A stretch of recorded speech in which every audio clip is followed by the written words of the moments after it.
How does CPF work? Let's break it down today. CPF is a compulsory savings scheme for working Singaporeans and permanent residents. It was introduced back in 1955, and the goal is to help workers fund retirement. In 1968, the government introduced public housing schemes and allowed Singaporeans to use CPF to fund for housing too. In 1984, MediSave account was established to help Singaporeans save for medical and hospitalization, and till today, CPF serves three main purposes: retirement, housing, and medical.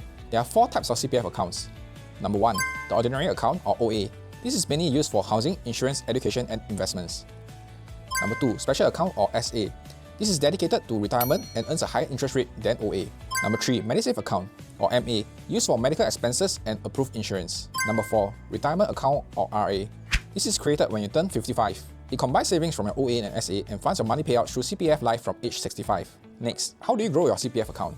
CPF account grow by contributions made by both the employer and the employee, and they vary by age.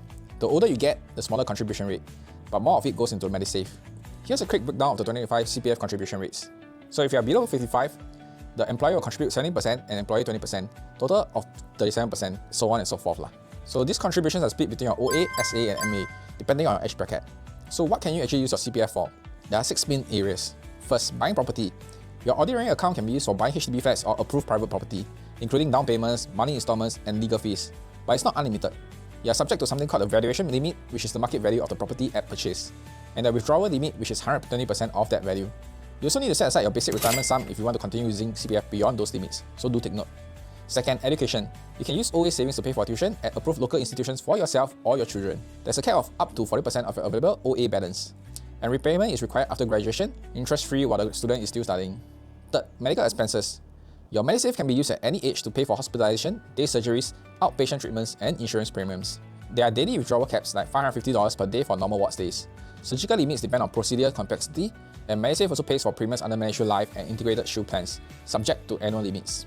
4. Insurance. You can use CPF to pay premiums for the MediShield Life, CareShield Life, Dependents Protection Scheme, and most of these are fully covered by CPF with no need for additional cash, unless your balance is low. 5. Investments.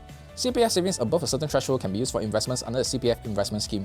You need to keep at least $20,000 in your OA and $40,000 in your SA. You can also invest up to 35% of your investable OA in stocks and 10% in gold. Investment options must be CPFIS approved, including unit trust and government bonds. 6. Retirement income.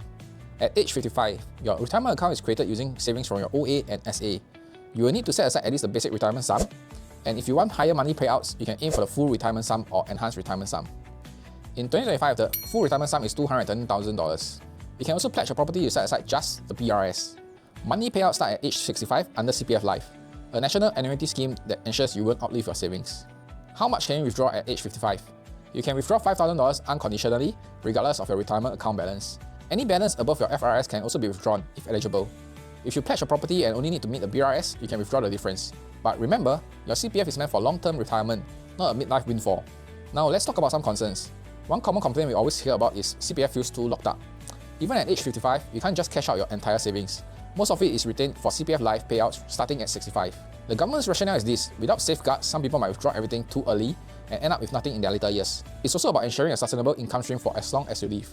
Now, what about CPF interest? Here's where CPF stands out. The interest rates are risk-free and backed by the government, and higher than most banks. These are attractive stable returns, especially compared to a bank account offering 0.05% per annum.